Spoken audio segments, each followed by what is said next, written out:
మనందరికీ తెలుసు ఈ యోహాను గారు జాలరి.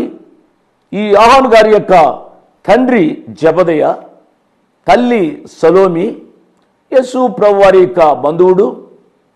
ఈ యోహాను గారు బాప్తిసమిచ్చి యోహాను గారి యొక్క శిష్యుడు. యేసు ప్రభువారిని గూర్చి విన్నది బాప్తిసమిచ్చి యోహాను గారి ద్వారా విన్నాడు. ఇదిగో లోక పాపములు మోసుకుని దేవుని గొర్రె పిల్ల అని యేసు ప్రభువారిని గురించి చెప్పబడిన మాట ఈ యోహాను భక్తుడు బాప్తిసమిచ్చి యోహాను ద్వారా విన్నారు అండి.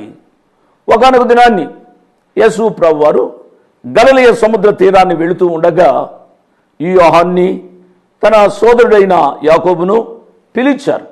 They left their boats, they left their nets, they left their family in the sense they left their father. వారు తమ దోణులను విడిచిపెట్టారు, తమ వలను విడిచిపెట్టారు,